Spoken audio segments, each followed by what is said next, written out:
Hello class, I'm recording from an older version of Photoshop. I was right, your homework's going to be a little bit late. Still having some issues with my main system that has the most current version of Photoshop on it. I think I've tracked down the problem, but I'm going to have to work with it a little bit more. So ignore the fact that this is, where are we on? CS6, I think, something along those lines. But don't worry about that. Like I said in class, the patterns project is old school. It will work on any system, so it will work in here. I'm just going to quickly walk through a couple of things we covered last Thursday in case you're missing any notes. Before we do that, I'm going to double check that I'm not pegging the audio. Looks like it's okay, so that should be all right. Let's get going on this. So first of all, I was talking about line hierarchy, and that was kind of messing me up. So I always get this backwards, and this is what I was stumbling on, which is why I should check my notes. If you had an object in the foreground that had thick lines and thin lines, when it starts moving away, the tiny details will disappear, leaving you only with what was the thick lines. However, because they're further back, that object would only appear thin, even though it would normally have details going on in the middle. So to make that happen, what you need to do when you're drawing objects as they go back, and so if you're doing any patterns that have any depth to it, this is something to keep in mind while you draw. The background will only contain, will not be drawn with thick lines, it will only be drawn with thin lines. The middle ground will be drawn with thin lines to fairly medium lines. Foreground will contain everything up to thick lines. Now keep in mind, and this is the tricky part, those thin lines in the background, like right over here, I'm going to switch out to the marquee tool. Those thin lines in the background will have to represent whatever the thickest lines used to be in the foreground. So if anything was drawn, with like really thick lines in the foreground, that's all you'd see by the time it got way in the back, but it'd be with thin lines. The other thing I wanted to touch on, if you're going to be doing shapes and you want to have a different approach to your patterns, was shape language. And I was trying to say that the genie, which should have been this super scary character in Aladdin because he's all powerful and really spooky, is made out of fairly round shapes, kind of teardrop shapes, is this big soft bubble. So shape language comes into play. Google that if you're interested. That's not really something that we're going to cover in this class, since this isn't an illustration class. This isn't a digital painting class, but very useful and totally worth looking up. So if you want soft, safe things, round objects are great. Squares will make sort of sturdy things, and pointed things, in this case, triangle would produce kind of dangerous style shapes. All right, so keep that in mind if you want, but again, I'm not grading on that. This is more of a structured assignment. So let's go ahead and cover it again real fast. Just gonna close up this window. So got my assignment right here. Ta-da! Double checking the sizes, because a lot of this assignment is just based on making sure that everything is the correct number of layers, the correct size, all that stuff. So remember, you're going to submit a 6" by 6" 300 dpi pattern sheet. It's going to have the contact sheet at the top. Then it's going to have each of the 9 layers made out of a pattern fill, and you're going to get that pattern fill through your layer palette. You're not going to get that pattern fill, even though technically you could do it, not for this assignment. You're not going to do it through the edit fill. And then you're going to have a background layer so that we have something to look at. So I'm just going to make 1, maybe 2 patterns, and I'll just reuse that pattern 9 times so that you don't have to sit through a video watching me do pattern after pattern after pattern. So let's just do a quick one. You know what? Let's do 2. We'll do a quick drawing, and then we'll do one made out of a photo so you can see how that will work. Now, while we're making the patterns, according to my sheet, and if this is an older video, make sure you double check I haven't changed the requirements on you. Or I should say, if I have an older assignment here, make sure I haven't changed the requirements on you. So according to my sheet, it's 9 individual 2x2 inch patterns at 300 dpi. So I'm going to make a 2x2 inch. And notice how old this is. Look at this crazy window. You guys will have a much fancier one on the more recent versions of Photoshop CC, sorry, since I think I'm on CS6 here. But we're just going to do 300 dpi, resolution 2" by 2". Color mode RGB, perfect, 8-bit, great. All right, okay, ta-da. So I grabbed an old Wacom tablet here. Let's see if I could do this kind of with the one hand. All right. So since I'm building up the patterns, and remember, the secret to making a pattern seamless is to use the filter, other, offset to move the pattern around. So What I'm going to do is just do one quick drawing, and then I'm going to do one quick one based off of a photo, and then we'll assemble this all together real quick. So hopefully this old laptop will hold in there while we do it. So let's just, looks like the Wacom's working. That's good. Let's just draw a quick thing. It's going to look really weird and really bad. I apologize in advance because this is not my usual drawing tablet. One of these days I'm going to have to draw for you guys for real so I can prove I'm not just blowing smoke whenever I say, like, no, I swear I can draw. So let me go ahead and go to already. And remember, I have layer 1 selected. Only the selected layer will work. And go to Filter, Other, Offset, BAMF. And I'm just going to do a horizontal offset, making sure it's on wrap around. That's the secret to this. Otherwise, it won't work. All right, let's see. Oh, this is a tiny little Wacom, but gets the job done. So, kind of like that. Board game tiles frequently use offset filters and tessellations, that sort of thing. It's kind of weird looking, but I think that'll be all right, to create repeating patterns so that they can make something going. So that already is a pattern, but I kind of want you guys to stretch it a little bit further. Go ahead and reach for the sky. So I'm just going to go ahead and draw another line. Again, this is not going to be great work. What we're looking for me to show you is just something quick so you don't have to sit through for like 25 minutes while I do this assignment. What I'm looking for you is very careful work. So something to keep in mind. Control F will repeat the last filter with the same settings you had. It's not going to work for the offset because I need to move this one up and down. So I'm just going to ignore the Control F option. And again, go down to Other, Filter, Other, Offset. Cool. All right, so we've got the vertical. We need some horizontal here. Oh, sorry, we need vertical. That's right. Do. All right. It's just going to be super cheesy. I want to see you guys put more effort into it than what I'm doing. So kind of always try to blow me away, okay, guys? I think you can do it. I think you've got it in you. Got a talented crop of students this semester, so I think you guys can do some really great work. All right. But again, if you're just not feeling it, make sure that the second part that I'm going to be showing you is the real kicker. Okay? Like don't spend all your time trying to get those wow factor points. What you want to get first is making sure that you've got all the mechanical points in for this assignment. So, these are both separate at the moment. But again, the magic command I showed you, making sure that I've got over here on the right, got the top layer selected, the topmost layer, Control-Alt-Shift-E, and I'm sorry, I still haven't remembered what the long command is. It's a weird series of keys, but make sure you have all those. Just Control-E will flatten down, so you want to watch and make sure you're doing it right. So now we've got this full bit here. I'm going to select all. Control-A is the shortcut. That's the same thing as just an edit, select all. Wait. Oh, no. Oh, see how old school I am? They moved it. For a very long time, it's been select all, Control-A. All right. So we've got that. I'm going to add a pattern by going to Edit, Define Pattern, and we'll call these Weebles, maybe? Weeblies? Weeble Wobbles? I like that. Weeble Wobbles. I think that was a toy from my childhood. My word. All right. So we've got some Weeble Wobbles. That's great. We've got it stored as a pattern, so we won't have to access this again later. But that's all right. I save this out. Control S is my shortcut.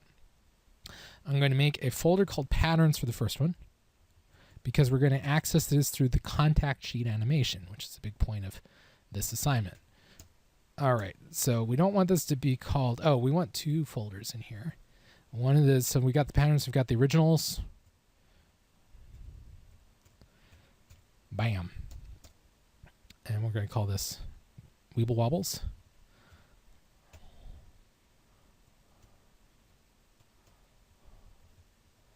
Cool. Okay. So if you want the contact sheet to go faster, I don't think I said that in this one, but you can use your PSDs. They'll work fine. But if you want the contact sheet to be faster at calculating, especially if you did a whole bunch of layers, I only did 2. I got lazy here. I want to see you guys pull off more. If you got crazy, you have a whole bunch of layers. Save out a JPEG or some other flat format like a PNG or TIFF, and that will be processed faster So I'm going to do that right now since I'm on an older gaming laptop and it doesn't have the same oomph as a desktop here. So I'm going to call this pattern flats. Cool, pattern flats is done. And I'll just save this as Weeble Wobbles JPEG. I always want the largest file size. If you want this for your own prosperity, PNG is much better than a JPEG simply because it doesn't have the incredibly heavy-duty compression that JPEG has. So it's a bit heftier in file size, but it looks a whole lot better. So that's one. But I told you I'd go ahead and do 2 of these things. Even though you're going to be doing 9, I'm just going to do the 2 and make another one. Tell it okay. We're going to head over to Pixabay. Pop over Firefox, my favorite web browser here. Gotta love the open source stuff. Yeah, you can see this computer struggling. I'm hoping that the audio is still coming through okay. I hope I don't run out of hard drive space. That's another thing I should have checked. Come on, Firefox. We gotta get this up and running. Here we go. All right. So we're just gonna do I don't know, Pixabay. Pixabay. Here we go, Pixabay. Gotta sing while you work. It makes you happy. You gotta draw those happy trees. Was it Pixabay or Pixelbay? Any of you guys remember? See if you could beat me to it while I'm pressing search. Wow, Google is not responding super great. Let me do this again. Google.com. I think I've got too many programs running on this old laptop. All right, Pixabay. Sorry about that. Feel free to skip ahead to when I finally have the image. It's completely understandable. So we're going to go to the free images here. And we're just going to grab the first one we see because I don't want to waste your time. Oh, I saw a good one. Oh, the pretzels would be super good. Very time consuming though. But if you want to do something like this with these pumpkins, for example, oh, should we go for it? So what I was just going to do was grab those bubbles that popped up on the screen for just a second because those bubbles would be super easy. Like we could just grab these bubbles and like copy them over and we're done. Like that's it. But you know what would be even better is to go for gold. Shall we try pumpkin? Let's see how the pumpkin works. So this is going to be way more tricky. But let's do it. So if you think you've got the feel of it, go ahead and skip to the end of this. I'll try to put that in the YouTube comments where we just cover the contact sheet if that's all you need. Man, I am pushing this computer to its limits. To the limits. Gosh, hope we're not going to have stuttering. That's fine for what I'm going to do. So I'm just going to do a quick messy one. I want you guys to push it though. Push it as far as you can. Make each one gorgeous. This is not a fast assignment. Just to let you know. This is a slow assignment. Take some time. So these will be the pumpkins. So I'm just going to drop this in the folder here. If I can type one-handed. I'm holding a microphone. Oh, that was a typo right there. That's fine. All right. Let's grab these things. So I only have a 2x2 inch square. Absolutely fine in this case. I'm going to leave this open for a couple of reasons. I'm going to select all on the pumpkin layer, copy that bad boy, come back to our new square, paste that in. All right, and we're going to take a look and see what is going on pumpkin-wise. So I think what we need to do, gosh, we need to shrink this down. Let me put the mic down because I got to do two-handed key commands. No, I can do this. So if you don't want to damage your image, remember, convert it to, and I clicked the wrong spot, convert it to a smart object. And now you can do any transformation. You can always undo it, and it will be safe and sound. Got to hold down the Shift key. Oh, here we go. Shift key will constrain my everything here, my change. All right, let's see how that looks. All right, it's going to be a bit tricky. So what we're going to do is probably cover this pumpkin up with this pumpkin. It's going to be a couple of bits, a couple of pieces. We're going to use that pumpkin a lot, actually. So I'm going to go ahead and grab the magnetic lasso tool. And this is going to be messy, guys. I don't want to waste your time showing you the exact same sort of stuff I showed you in class already. I know you would rather be doing your homework. Again, feel free to skip ahead straight to the contact sheet and watch me go so slow as I'm using a touchpad on a laptop. Not the fastest way to do this. Oh no, this is going to be real messy, but it is possible to do this completely clean, completely good looking, which is what I'm looking for. I want you to put some blood, sweat, and tears into this thing. Wow, look at that mess. Swing and a miss, guys. Swing and a miss. All right. Almost there. Just clicking to set a point if I think it's off. Close it up. Awesome. So what I'm going to do is do copy, do a paste. Now, if we're behaving at this point, you want to clean this stuff up. And you can do that a couple of ways. What you probably should have done instead of a copy and paste was duplicate the layer and mask it out. So the way you do that is just drag the layer down to the new layer icon. And then once you've got that, you've got the selection. I control clicked the one that I already cut out to make the selection. Once you got the selection, mask button. And you've got a nice, I've got that in the way, let me get rid of that. You got a nice little pumpkin that you can work on non-destructively using the brush on the mask. And you just come in using black to hide and white to reveal, and you clean up this whole pumpkin so the pumpkin looks super great. And you'd be so proud of this pumpkin. All right, but in this case, we don't really have time for that. We got to get this going. Why do you should be pumpkins now? Let's save you as pattern 2. We'll put this under originals. We'll call these pumpkins. Pumpkin pattern. Pumpkin pattern. Got to sing it. All right, we got the pumpkin pattern. Cool. All right, so what I was saying was this. We've got this bad boy pumpkin. We're going to offset this pumpkin so it covers this pumpkin chunk. But to do that properly, the way I'm going to do it is this. I'm going to come in advance with this guy here, and I'm going to flip it first because notice that it's going the wrong direction. So I'm still a smart object. So I can do any transformation I want. I'll be absolutely fine. Here we go. So, ta-da. Look at that squashed pumpkin. Now the lighting's messed up. Admittedly, that's something to watch out for. So what I want is for this pumpkin to scroll across and cover this other pumpkin properly.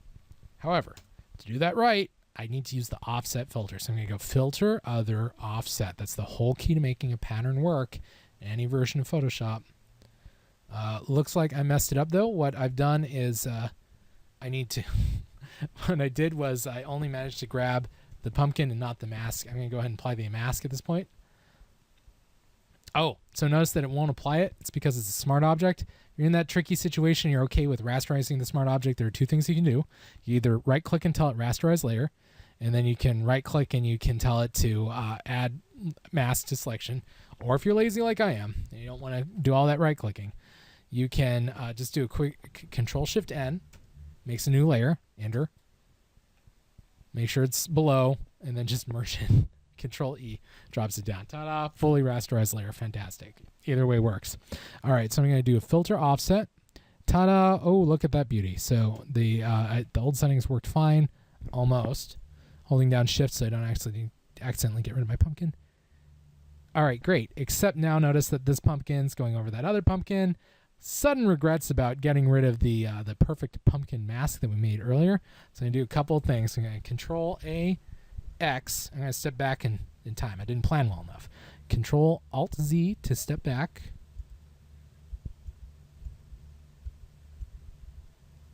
All right, so now the pumpkin's back where it is. We got this pumpkin mask. Control-V. Now we got this other pumpkin mask. Now why do I want those pumpkin masks? This pumpkin mask? And just drag it up to this layer. I'm going to invert it. Notice we've got the pumpkin now stuck away. Control-I, invert it. Awesome. So now this pumpkin is behind the other pumpkin. This is exactly the sort of thing we want. So that said, this pumpkin is fantastic for what we're doing. So I'm going to temporarily disable the mask here just so I can see the whole pumpkin. Awesome. Control-A, Control-C, Control-V. We've got two of these pumpkins now. One of them has the mask. Reactivate that. One of them has the mask. The other one I'm going to use to offset. So I'm going to filter because here's what's going to happen. So if I merge this down, hello, click on it, Control-E. Well, it does not want to merge down because, again, I'm trying to activate a non-rasterized smart object. And so I'm going to right-click on it and rasterize it. And merge down, Control-E. There we go. Now I've got these two pumpkins. I'm going to hide this one. There you go. Filter, other, offset. See, we can see a couple things. We've got a line of pumpkins that do not match up. And I've gone too far. And that horrible stripe of pumpkins over there. So I'm going to just hold down the down arrow key to move it over. You can see that stripe now. Cool. So I'm going to load this bad boy up with pumpkins. Tell it okay. Because we got this pumpkin right here. It's the one that we cut out. It's already pretty close to what we want. Holding down the Shift key, I'm going to drag that down. Control E. Now, what I would want you to do is go in, select different colored pumpkins, and get all those set up. Again, I'm just going to make this real quick. So I'm going to turn on another pumpkin. I'm going to duplicate it. Actually, so we just need the one at a time. So I merge that one down. Control E. Control nothing. I've already duplicated it. Sorry. And I'm going to go filter, other offsets.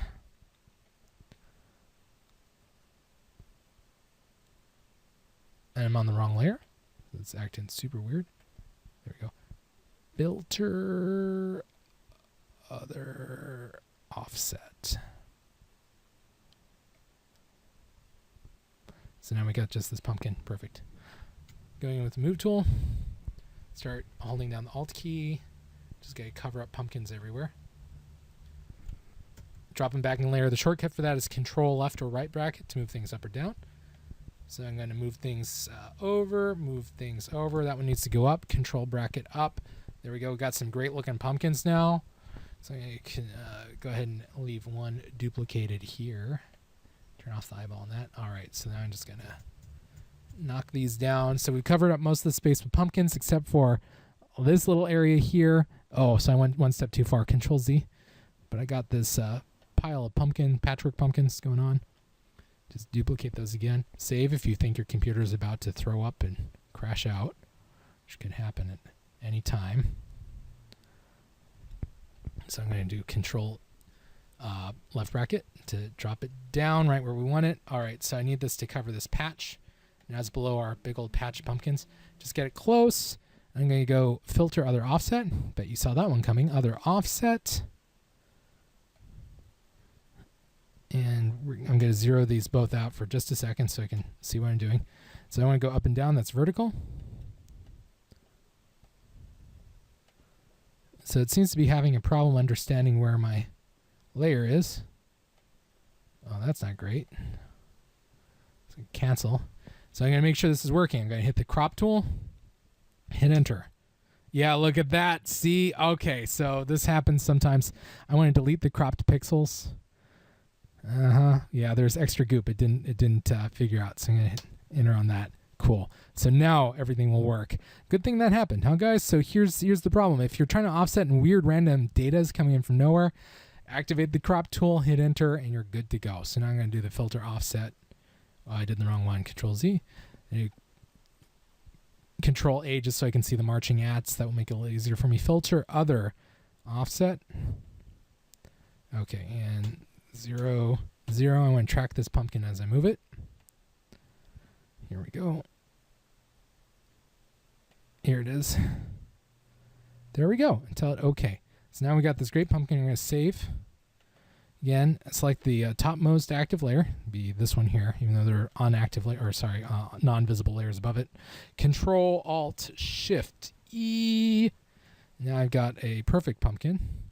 Perfect patch of pumpkins. So we're going to test this. We're going to do filter, other, offset. Not bad. Move this around, and you can see that it is a perfect pattern of repeating pumpkins. Isn't that beautiful? Okay, so being beautiful as it is, like I said, this is an older system. So I'm going to go to the pattern flats, save out a JPEG copy of this just to speed stuff up. Call that pumpkin pattern. Okay, save that. Next thing is edit, define pattern. I just noticed a spot we missed in the background. See, that's when you want to go back in with more pumpkins. So we could. We got this pumpkin right here. Good. All right. Works for me. So cancel. Got to throw away the fully merged pumpkin patch. Turn on all the visible layers. Control Alt Shift E. Just repeat the process. Save. Control Shift save will save as. Pop out to the pumpkin flats. Save out a JPEG. Sorry about that. Pumpkin pattern. Okay. Replace that. Yeah. Full resolution, please. All right. Control A. Like I said, in newer versions of Photoshop, you do not have to select all. It's an older version, so I'm going to go ahead and do that. Pumpkin pattern. Okay. So let's say we did this 9 times. Go ahead and save Weeble Wobbles. That's fine. So let's say we did this 9 times. just pop over to the desktop demo real fast. And we got patterns. So since we've got the pattern flats, we need 9 of these. I don't want to have you sit here and watch me just do this again and again. So I'm just going to paste down a whole bunch and we'll play pretend. Say that I have the whole thing. So we got 4, we got 8, and how about another Weeble Wobble? And we'll copy here. So we'll say that we pretend that we did 8 stellar patterns instead of just these 2 that are repeated multiple times. Okay, here we go. Let's go ahead and do finally the contact sheet. So we have theoretically everything done. We did everything great. Fantastic. So we're going to go to File, and we're going to go to Automate, and we're going to go to Contact Sheet. Notice I don't even have to have anything open. The contact sheet will generate something. File, Automate, Contact Sheet 2. Make sure you follow the settings according to the instructions. Make sure that I do not have some ancient set of instructions. As I drop my Wacom pen, which isn't what I want to have happen. All right, so according to my directions, and these are directions you'll want to check on your own, the settings are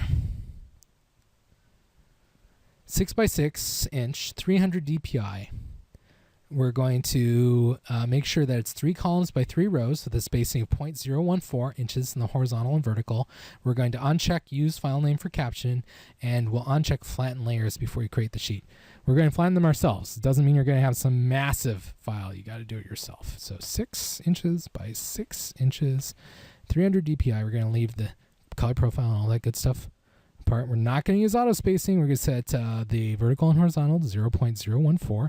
Across or down first, that's dealer's choice. Making sure use file name for an option's been unchecked. All right, so I'm going to use a folder. I'm going to choose my image folder. I'm going to go into the demo, and I'm going to go into the pattern flats folder that I made because this computer is old and we don't want it to crash out. Tell it OK.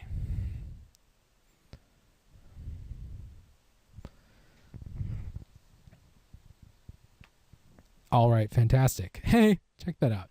So slight problem, we can, we can see the gap, but look, we know the patterns are working. Cool.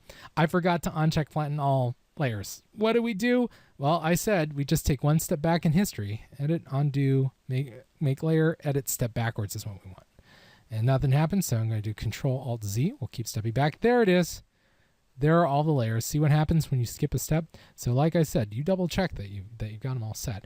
All right, so these are all supposed to be merged down. I'm just going to do that right now. Be faster to just uncheck the background and then hit the flyout menu. I think that's getting cut off on the screen.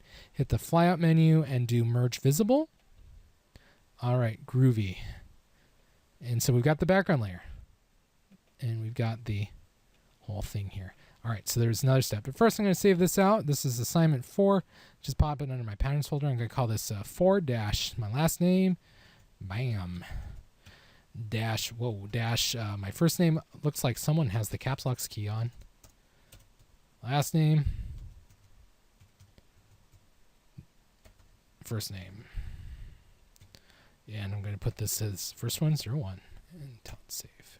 And OK. All right, so we got that set, but there's one more step. You're supposed to have 9 more layers, even though I only have the 2 patterns. We'll play pretend again. So instead of making a new layer and filling stuff, we're going to click on the black white layer. Sorry, I missed. Click on the black white layer. We're going to tell it fill with a pattern. And you can see I missed some spots on the pumpkins, but not others. We got this weird Z pattern thing going, so that happens. So you'd want to go back and go, bother, I've got to clean that up. You go back, you clean it up, and you do it again. So it's probably a good idea to check your patterns first while you're going.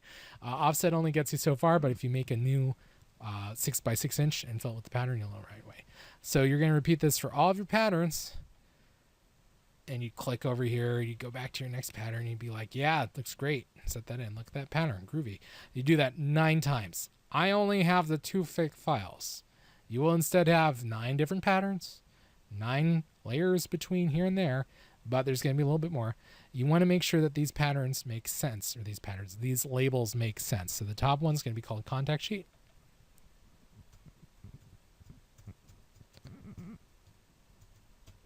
Bam. Next one's going to be called something that makes sense. So these, we call them Weeble Wobbles. We'll call that again. Weeble wobbles. All right, and then we've got pumpkin patch.